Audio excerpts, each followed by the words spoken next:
Empty Horizons. By Golden Wing. Chapter 9. The Catch.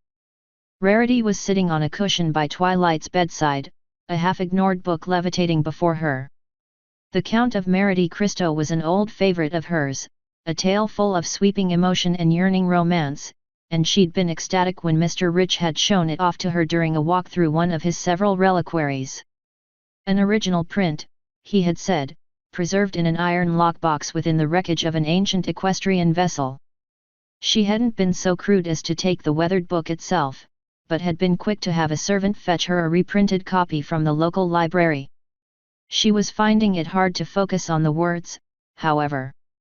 Try as she might, she couldn't distract herself from the very pressing issue at hoof. Twilight had collapsed right in front of Fluttershy's bed, and she hadn't woken up for the past 3 days. Even now she lay twisted up in her sheets, head turning, hooves twitching, and her lips parting to let loose strained grunts of pain every few moments. She would sometimes throw terrifying fits where she screamed and begged for help or forgiveness for a few hoarse minutes, unrelenting no matter how many of her friends came to comfort her. Rainbow Dash was in the room as well, wings working as she paced across the ceiling. Pinky had gone with Fluttershy for a walk through the estate gardens a couple hours ago, and they'd yet to return. The soft-spoken mare had been stricken with a petrifying mix of shock and guilt since waking up. Applejack had meanwhile been throwing herself into helping the crew of the Argos prepare for their next outing, only saying that Twilight would want them to be ready when she woke up. Rarity grimaced, looking over to where she had spread Twilight's neatly penned notes across the writing desk in her quarters. Trying to parse the dense thermic equations was like diving horn-first into a slab of concrete. The sparse spellcraft lessons she'd received as a foal were like a desert puddle compared to the vast ocean of Twilight's own arcane knowledge. The best that Rarity could tell her friends was that something had gone awry during the disenchantment, and Twilight had opted to accept the consequences onto herself instead of letting the wild magic travel freely. Rarity had seen unicorns faint from magic overloads before, but never for more than a few hours at a time. And never with screaming night terrors. Rarity didn't want to imagine what they would do if Twilight didn't wake up soon. It had been surprisingly easy to keep her fate a secret. Mr. Rich happily believed that she was merely caught up in a pile of books, and Saber had done little more than arch a brow at the explanation, but she feared the illusion wouldn't hold for long. She had been hoping to join Whitehorn on his trip westwards, but perhaps she would instead have to join her friends in vainly searching for some cure instead. She sighed, trying once more to return to her book.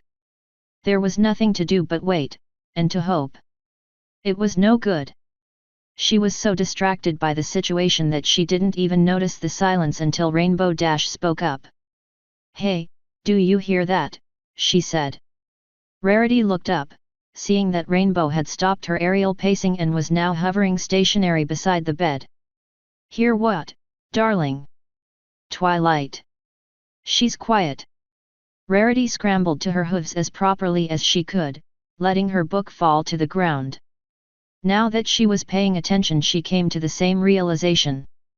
Twilight was lying still for the first time in days, her mouth closed and the rictus of pain on her face fading into something distantly peaceful.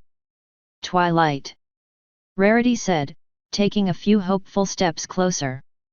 "Twilight dear, can you hear us?" No response. Rainbow hovered a little closer. "K'manchui, wake up." She nudged Twilight with a hoof. Twilight's horn burst into light. Rarity flinched away at the sudden brightness, her horn tingling at the wave of magic. When she looked back, one hoof shading her eyes from the glow, she saw Twilight sitting up in the bed, her eyes glowing with energy, fixed on Rainbow Dash, and contorted with fury. Rainbow was frozen mid-air in the purple glow of Twilight's magic, eyes bulging and mouth open as she gagged for breath. "Twilight!" Rarity called, speaking up to be heard over the vortex of wind summoned by the rogue unicorn. "Twilight, please." She backed up against the wall behind her, ears flattening against her head. Twilight ignored her, instead climbing slowly out of the bed and advancing on Rainbow. The Pegasus was floated backwards with her, still caught in her telekinetic grasp, until she was pushed up against the wall. Her wings twitched in futile resistance as she attempted to escape the vice of Twilight's grip, knocking a mirror off the wall. Rarity watched in terror as one friend began to choke the life out of the other. She turned and saw Pinky gallop into the room, the rug bunching beneath her as she skidded to a stop. The pink mare's whole body was vibrating, and her face was a mask of determination. Fluttershy entered a moment later, gasping for breath. "What's happening?" Fluttershy yelled. "It's a doozy!" Pinky shouted back. She leveled a hoof on Twilight. "If you don't stop hurting Dashi right now, I'm going to have to slap some sense into you, Twilight." Twilight slowly turned her head, and though her pupils were impossible to see through the glow of her eyes, Rarity thought she saw a hint of confusion on her face. "You ask for it, filly." Pinky reared up on her hind legs, drew back a hoof, and punched Twilight square in the jaw. In an instant the glow of Twilight's magic sputtered out, releasing Rainbow to bounce limply off a dresser and fight to suck in her breath. Twilight stumbled backwards, blinking in confusion as if she realized where she was for the first time. What?" she said.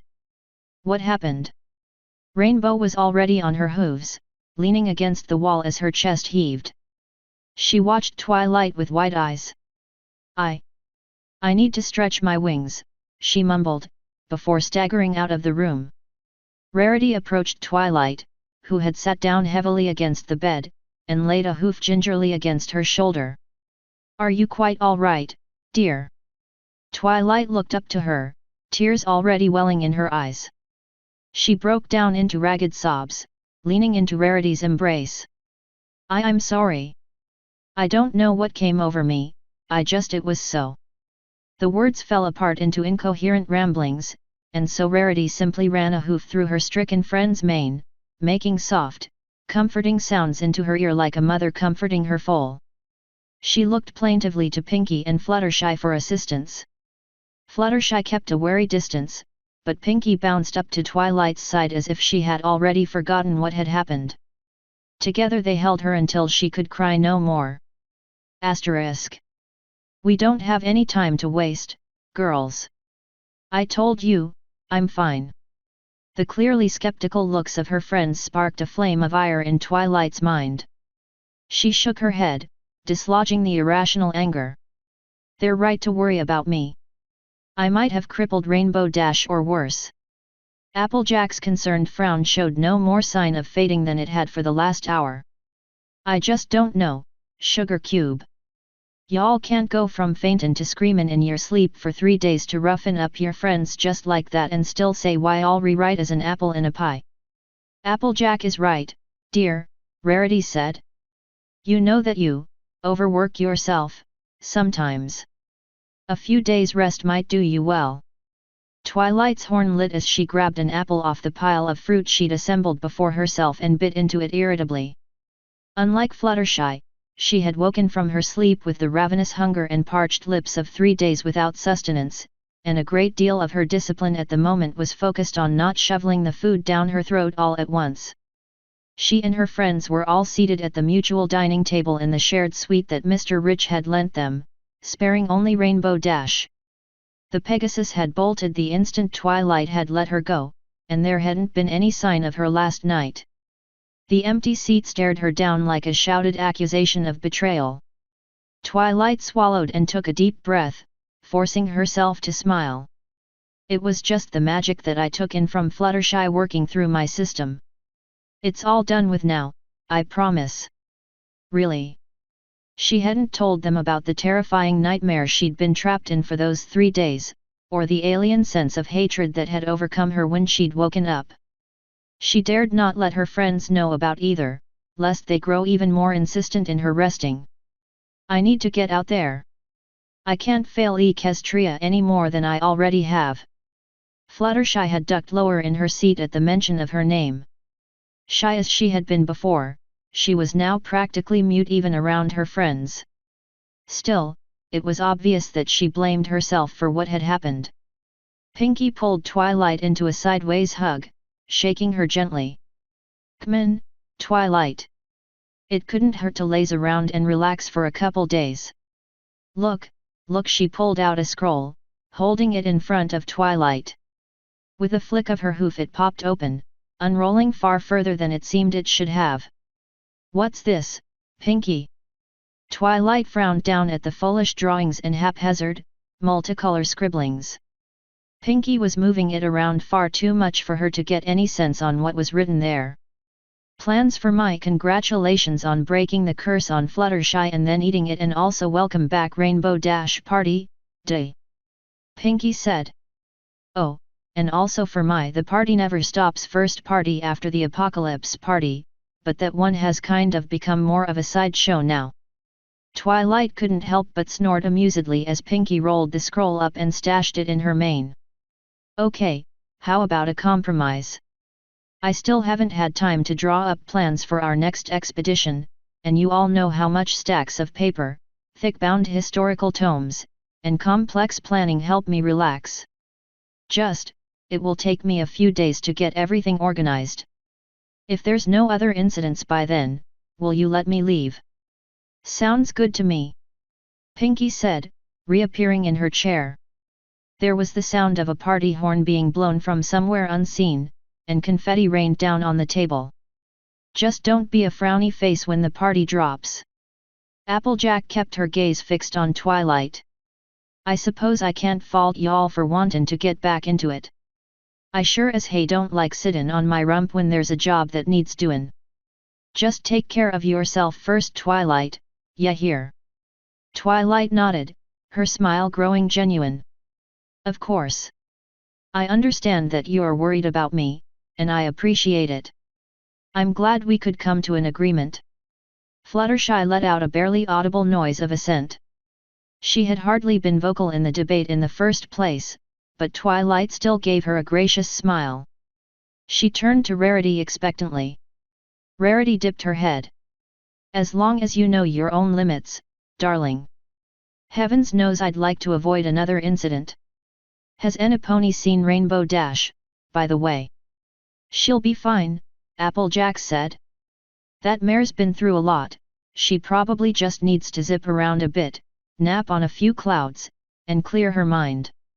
She's been real cramped up lately. I'm sure she'll be back later today.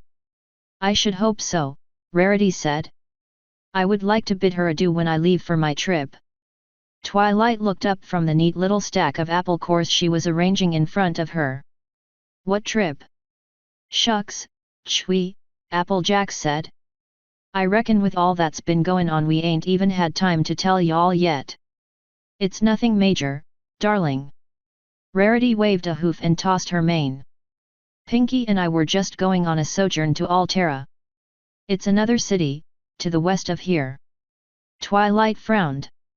She chewed on a head of broccoli pensively. When did that happen? Just a few days ago, actually, Rarity said. A gentle colt of my recent acquaintance invited me along with him. His name is Whitehorn. Pinky added. Ahoy! Twilight's tail swished side to side beneath her seat. Something wrong, Sugar Cube? Applejack asked, catching the motion with her eye. Twilight sighed. I don't like the idea of splitting up, is all. The image of bodies floating in a sunken library flashed through her mind, and she tossed her mane to disguise the shiver that ran through her. We aren't helpless foals, Twilight, Rarity said. I think I speak for all of us when I say that we'd rather not just sit about shining our hooves. She paused, stretching an immaculately polished hoof out before her. Well, at least not all day. You three might be suited to spelunking in dusty old ruins, but I'd rather do my part otherwise. Yet, Pinky added. Her smile grew strained, and her mane seemed to lose a little of its poof.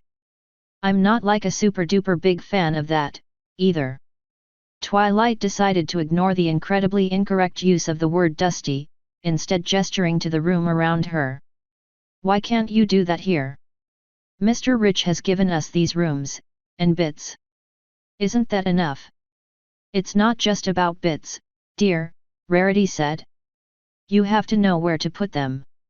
Back in Ponyville I had connections with just about every business in town, but I'm an outsider here. Whitehorn is a generous soul, and he's showing me how to make a difference here. She smiled, leaning forward to touch Twilight's hoof. We won't be in any danger. We'll be out in the middle of the city and with each other to keep us company. I've already talked with Mr. Rich about it, and he's agreed to pass messages between us. It'll be fine. Twilight closed her eyes, shaking the nightmare images out of her mind. You're right, Rarity. Even if you weren't, it wouldn't be right for me to try and hold you here. Just be careful, all right? Of course, darling. Okie dokie Loki. Applejack tilted her head, tapping a hoof to her chin. What about y'all, Shy? Ya gonna stay here or what? Fluttershy flinched, ducking behind her mane. In a voice so quiet that Twilight had to lean forward to hear her, she said, I'll stay with Rainbow Dash. Well, I suppose that's settled, then. Rarity stood from her seat. And with no time wasted, at that. There should be a boat arriving for Pinky and I soon. We really must be going. Twilight blinked. Already?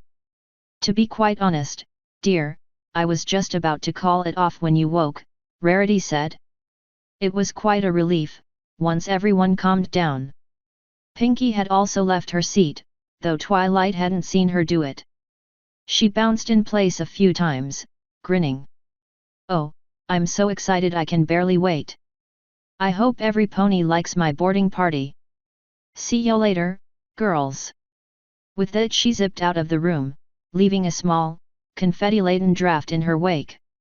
Rarity giggled as she followed at a more measured pace. Be sure to give my love to Rainbow when she returns. Ta-da, all. Don't forget to write. Asterisk. There were certain perks to being a griffin. A great many, actually, if Gava spent some time thinking on it. The rush of wind on your feathers, the taste of warm blood, the way that a pony would flinch when you flashed a talon and falter when you grinned, such were the everyday things that kept her going. Today Gava had discovered another advantage. It was incredibly easy to gain access to Crazy Rich's personal island estate. With her ship tied off on the mainland and Anatami watching the estate grounds from some hidden perch, Gava had simply walked up to the front door and knocked. She didn't even need to supply a story. As soon as Rich heard that there was a rare griffin at his door, he had rushed up to personally meet her. Now they walked through the warmly lit halls of his subterranean homestead as he rambled on. She wasn't truly listening, giving only the occasional acknowledgement as he led her to some lunch party or other like gathering. Her senses were instead intent on assessing the estate security for the much more thorough and secretive investigation that Anna planned to make later in the night. Gava had been surprised to find the estate entirely unguarded so far, a distinct departure from the constantly patrolled keeps of the barren lands she usually frequented. Perhaps there's a barracks hidden somewhere deeper down. They came out into an impressively wasteful open chamber at the intersection of several other halls. It was just as gilded as the rest of the manse, with faux windows that reflected sunlight channeled in from the surface and a fountain surrounding a statue of a unicorn with 3 bulging money bags under his hoof. Gava couldn't help but shake her head as she recognized the red liquid streaming out of the bags as wine. An actual wine fountain. What the hell? Movement drew her eye, and she caught sight of a group of ponies entering from another hall. The trio at the rear of the group were dressed in the mismatched outfits of Crazy's servants, each one struggling beneath bulging white and purple packs strapped all over their bodies. Ahead of them was an aggressively pink mare that was babbling something in an equally irritating voice and practically bouncing up and down with every step. Gava came to a sudden stop as she recognized the pearlescent white unicorn in front. She had an overcomplicated curling mane, the sort that Gava usually associated with an excess of either time or money, and was wearing a bulbous violet and white lace dress bedazzled in multicolored gemstones.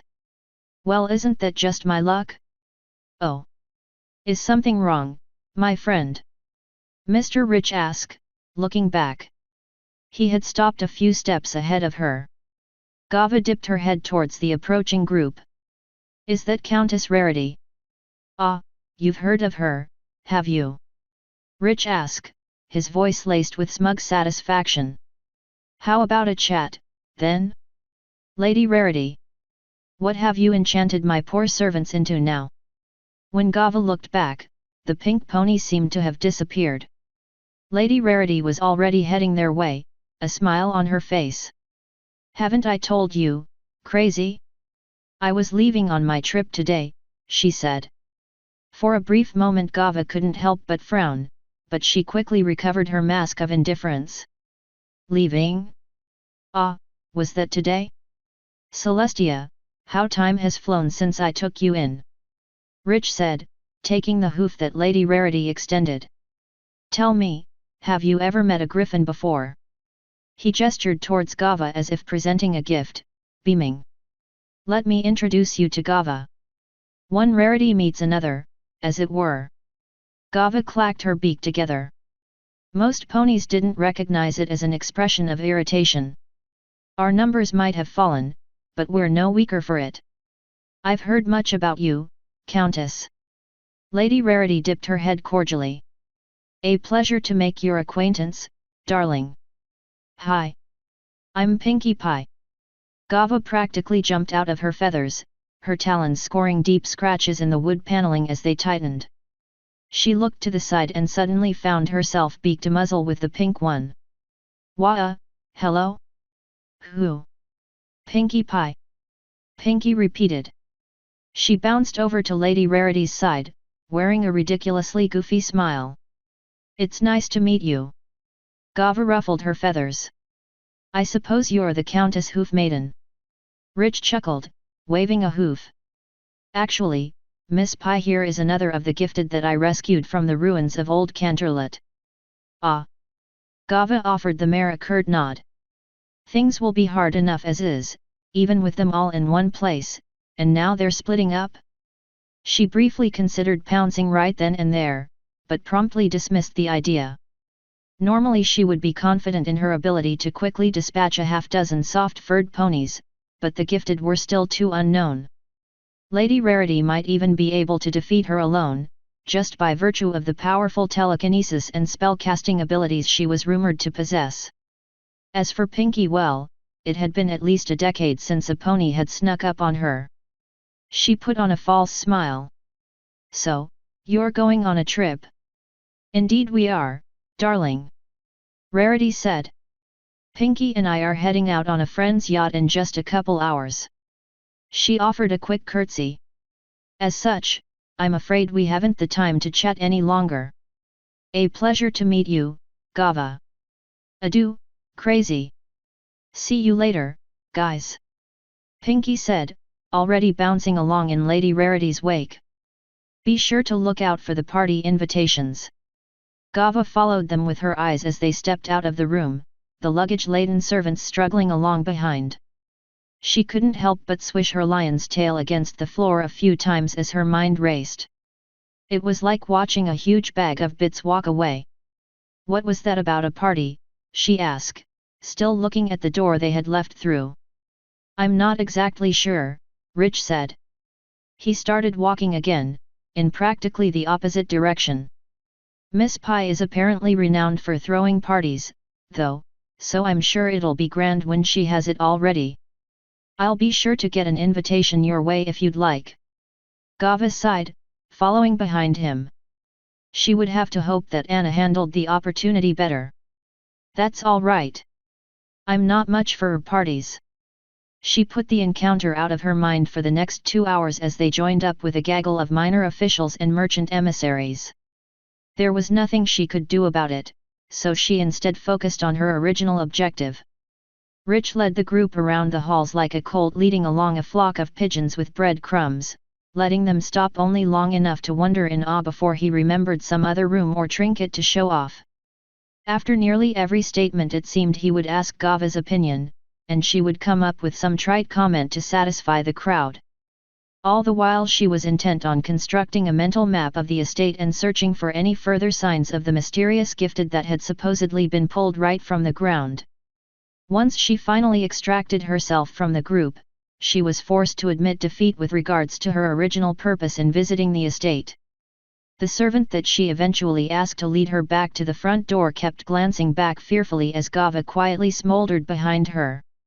There may not have been any real security, but the sheer sprawl of the estate could hide a treasure as well as any labyrinth. As soon as she felt the sun-warmed gravel of the outside path's undertalon, Gava took flight. The servant let out a choked cry as she was buffeted by the sudden gust of wind. Even through the anger in her mind, Gava managed a satisfied smirk. She settled onto a thermal and let it carry her higher in lazy circles above the grounds. When Gava looked down, she found the grounds empty. As expected, the servant had followed her instinctive urges to avoid giant birds of prey and headed back inside. Gava spent a few minutes scanning the island from above, searching for Anatami. She should have revealed herself by now. With a grunt of annoyance she glided lower, eagle eyes flitting from tree to tree. Soon she found what she was looking for, a single, straight mark scratched into the trunk of a cedar. Her wings fluttered rapidly as she landed among the branches. It took her only a moment to find Anna's message, scratched into the wood where a ground-bound walker couldn't see it and where the leaves helped protect it from the notice of an unlikely flyer passing above. The message was written in an old and threadbare language that Gava's father had taught them, more of a code than a real written word. It was designed for hunting, and so even with the additions that the duo had come up with, there was often a certain open-mindedness required when using it. Big prey passes, it said. Herd splits. I claim trophy myself. Feed clan first. Fortune guide your shadow. You as well, sis, Gava thought. She couldn't help but growl her frustration as she raked her talons over the wood, marring the code beyond recognition even to her. The chance of anyone who saw it being able to understand it was vanishingly slim, but it felt good to sink her claws into something either way. Big prey passes. Anna had seen Lady Rarity and Pinky and rightly identified them as targets. Herd splits. She must have shadowed them through the grounds and figured out that they were splitting off from the others. I claim trophy myself. Faced with the possibility of losing their trail and having to find them again, she had decided to stalk them herself. If an opportunity presented itself, she would pounce, but otherwise she would likely wait for the rest of the crew to catch up. Feed clan first. Anna didn't want Gava to follow until she had caught the remaining 4 gifted. The clan was the crew, and the more reliable bounty was to be focused on for now. Fortune guide your shadow. An old griffin farewell. Anna didn't want her worrying. Gava couldn't object with the reasoning, even if she was leery of the complication. Anna would be sure to get a message out to her. She always found a way, somehow, but until then she was left with nobody to infiltrate the estate and no descriptions for the rest of the targets. With only Tagallant's knack for picking up rumors to go off, all she knew was that they were somewhere under Rich's protection. She pumped her ire into her wings, quickly leaving the island behind and heading back for the mainland. She needed another plan, and she needed it before her prey began to scatter even more. Perhaps she could simply storm the estate with a bit of hired help. It would be easy enough to cover the island from her ship, capture Rich, and cut their whereabouts out of him. Or maybe she would arrange another meeting, bringing Drift Eye along, and coerce Rich into turning the gifted over to him. The unicorn certainly didn't seem the sort to suffer much pain for his toys, especially with how many he had. She might abduct a servant and twist their descriptions out of them. Knowing their appearances would be a great boon to the hunt. She passed over a small island that seemed to house a minor manufacturing operation, and let out a shrill eagle cry. The sight of the ponies suddenly looking up in alarm or scrambling for cover did little to help her mood. There was also Anna to worry about. The Thestral had always liked to stalk her prey extensively before making a move, but Gava couldn't help but be concerned. If the rumors were close to the truth, then Lady Rarity was powerful and dangerous game. She wanted to be back at Anna's side as quickly as possible, even if the means would be a little sloppy. A flash of color caught Gava's eye, unusually vivid for the otherwise drab Hayden. She looked to her left, but all she saw of note was the rising column of smoke spawned from a factory on one of the lower islands. She watched for a few moments longer, and was rewarded with another stroke of color as a passing gale disturbed the smoke. Gava drifted closer, curious. The smoke shifted again, and now she was certain. There was a glint of rainbow tucked away between the columns. She didn't know what any of the gifted looked like, but she did know that they were unusual. Unusual like a tiny patch of rainbow color floating stationary above factory smokestacks. She reached into the satchel at her side, pulling out a pair of goggles and a thick leather bandana. With her face protected, she climbed higher, took a deep breath, and dove into the smoke. To her surprise, there was a space of relatively clean air between the columns. She looked down as she hovered in the pocket of open air, and saw a cyan blue Pegasus with a wild rainbow mane, curled up on a puffy white cloud as if it was a bed. Gava cautiously flew lower, narrowing her eyes. What the hell is this? Even a gifted would have trouble reaching this spot, as far away as it was from any of the neighboring islands. As if that wasn't enough, the mare was lying on a cloud like it was solid, one wing folded and the other sloppily splayed out. Soon the mare's cutie mark became distinct, a tricolor lightning bolt arcing out of a cloud. And just when I thought fortune had forsaken me, this had to be one of her targets. Gava had heard legends of Pegasi being able to shape the weather and stand on clouds, but even a gifted Pegasus could only dream of such feats. Not only that, but any gifted with such a gaudy rainbow dye job would have developed a reputation quickly. The fact that she had never heard of a pony with a rainbow mane only fed her suspicions. Confident that she could outfly and outfight any Pegasus, Gava brought herself to hover next to the cloud. She had never seen such a solid cloud, so she gave an experimental swipe of a talon through it. As expected, the cloud offered no resistance.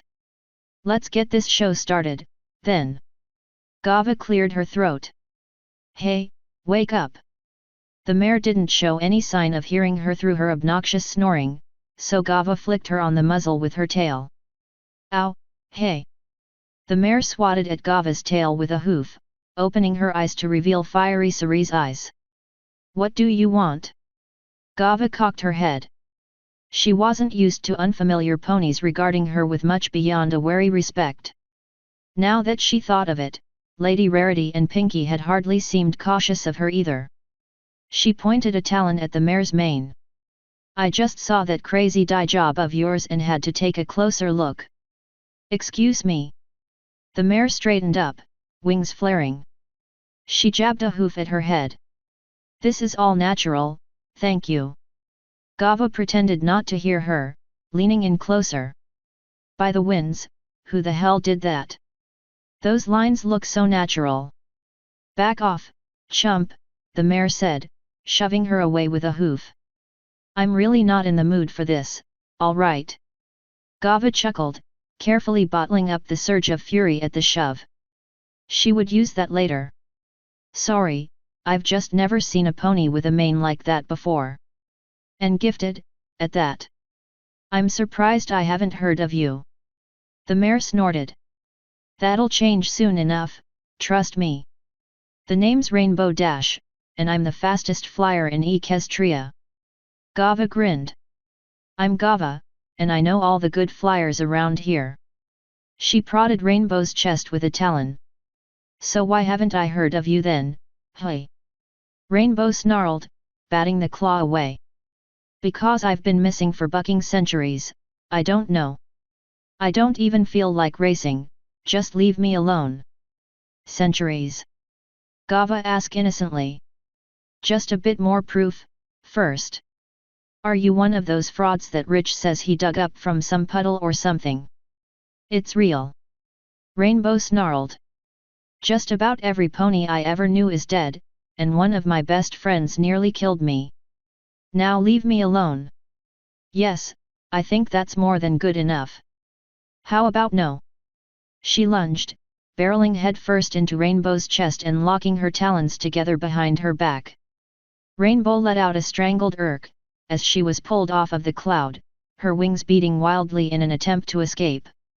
It was a valiant effort, and there were a few seconds where the two flyers hung in the air uncertainly.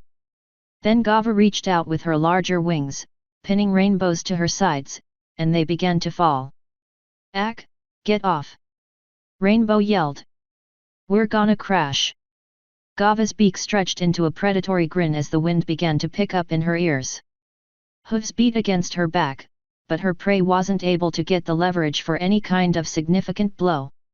She could just make out the dark shape of the smokestacks rapidly approaching from below. Just as they were about to burst through the smoke cloud below, Gava spread her wings wide and let go. She grunted as her wings caught the air, transforming the fall into a carefully controlled dive. She came out of the smoke a couple dozen feet above the roof of the factory, pulling up into a wide curve above the rooftop. Rainbow wasn't as lucky. Confused and off balance, she was just barely able to get the air under her wings and turn what would have been a painful fall into a stumbling, rolling crash landing on the hard surface of the factory roof. She yelped as she struck, tumbling head over hooves into a smokestack with a strangled grunt. Gava was on her before she had any chance of recovering, landing on her side and driving the breath from her lungs. In an instant she had all 6 of Rainbow's limbs under control, pinning the Pegasus beneath her. What the hey? Rainbow's nostrils flared as she looked up at Gava with one eye. "What are you doing?" Gava ignored the question, reaching into her satchel with her beak and pulling out a length of rope. It wasn't quite as thick as she would like for transporting prisoners, but it would have to do until she got back to the ship. "Hey! Answer me!" Gava carefully wrapped the rope around Rainbow's hooves, tying first her forelegs together and then her hind legs. Lastly, she tied a third loop between the two, taut enough that Rainbow wouldn't be able to move any of her legs. "I'm talking to you, chump! Get your filthy talons off of me, you!" Gava took in a deep breath, letting out a screeching eagle cry straight into Rainbow's face. Rainbow's complaints cut off abruptly, her eyes shutting tight and her ears going flat against her head. She remained silent, no doubt trying to stop the ringing in her ears. Gava wrapped another length of rope around the base of the Pegasus wings, securing the rest around her own chest and tying it snug. She then sat down on top of Rainbow, waiting for her to recover from the piercing shriek. After a couple moments, the fiery Ceres eyes had locked back onto her. "Who the hey are you? What do you want?" "I already told you who I am," Gava said, cocking her head as if she didn't understand the question. "I'm Gava, remember?" Rainbow began to struggle against her bonds, though to no avail. "Let me go." Gava chuckled. "Well, since you ask so nicely I suppose I have to, hey?" "Oh, wait, no I don't." Rainbow just glared at her as she continued to pull at the ropes around her hooves. "Here's what we're doing, okay?" Gava tapped a single razor-sharp talon against Rainbow's cheek, making sure she noticed the deadly point. "I want to take you back to my ship, but it's tied off on the mainland. So we have to fly. I'm not going to tie your wings up and make myself have to carry your plush pony flank all the way there, but get this." She pointed to the rope tied between the two of them. "I'm a stronger flyer than you. If you get too annoying then I'll make sure you regret it when we arrive, but if you cooperate then maybe I'll even leave your wings unbound once we arrive." "Okay." Rainbow smirked up at her. Was that a challenge? Gava rolled her eyes, standing up off of the mare. "Look, you can take it however you want. Just remember you're only making things harder on yourself. Now let's go." She didn't bother to wait for a response, instead opening her wings and taking off. Predictably enough, Rainbow remained on the ground, glaring up at her. Gava sighed. "Guess we'll do it the hard way, then." She made for the edge of the roof, simply dragging Rainbow along instead of trying to gain any altitude. She had transported plenty of Pegasi this way before, so she knew how to tie a rope around their wings so as to make hanging freely not only extremely uncomfortable, but even excruciatingly painful if it went on too long. Rainbow let out a few choked grunts as she fell off the rooftop, the rope going tight around the space where her wings met her barrel. If she didn't flap, then the force on her wings would be liable to gradually pull them out of their joints until they became little more than feathery pieces of flesh hanging loosely on her sides. As expected, she gave in after just a few stubborn seconds. She continued to glare at Gava as she worked her wings, carrying her own weight. Gava smiled at her. Was that so hard? You're really pushing it, you know that. Rainbow growled back. Gava couldn't help but chuckle as she led the Pegasus away from the island and out towards clear skies. Yeah? What are you gonna do about it, die job? It's not a die job. Yeah, sure it irk. Gava grunted as the rope tied around her chest went taut, tugging against her with surprising force.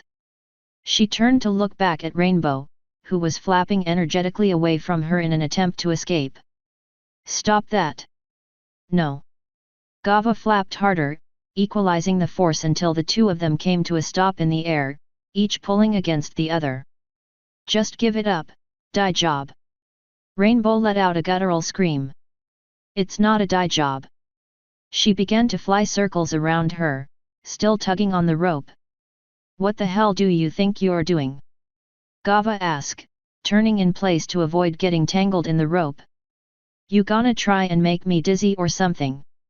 She didn't answer, only flying faster and faster, her tail seeming to stretch out behind her in a rainbow blur. For the first time, Gava began to think that maybe she shouldn't have left Rainbow's wings unbound. Stop that!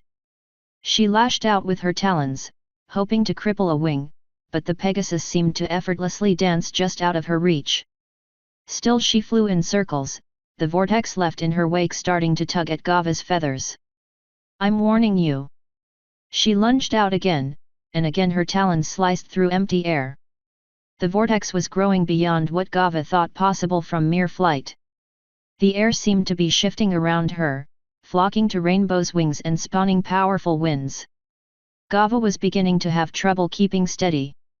The wind had grown into an actual tornado, surrounding Gava and pulling her into its walls with more and more force. Rainbow continued to fly within the tornado, as if guiding it with her body. Gava couldn't hold out for long, and within a few seconds one of her wings buckled under the force. She screeched as she was sucked into the cyclone, the impossible winds buffeting at her body and tossing her about like a toy. In the midst of it all she was vaguely aware of the rope tied around her snapping, but she was too busy trying to pull out of her wild spin to care. It couldn't have been more than a minute before the unnatural winds began to finally fall apart, and Gava was able to angle her wings to tear herself free of it. She was ejected at speed, but with the strong winds gone she was quickly able to recover her equilibrium. She looked around, breathing hard. Despite all the open air that had been around them, Rainbow Dash was nowhere to be seen. Somehow she had already made it all the way to an island and hidden from sight. It couldn't have been half a minute since Gava got stuck in the twister. Hot fucks, that mare is fast. Gava wasn't sure whether to be impressed, excited, or angry. In the end she settled for an apathetic mixture, turning to head back for the mainland where her ship was tied up. Those gifted would be on alert now. They knew that somebody was coming for them. She didn't have any time to waste. Author's note: will Twilight ever be able to trust herself again? Will Pinky's boarding party go off without a hitch? Is Gava now hooked on swing? Find out next time on Empty Horizons. End author's note.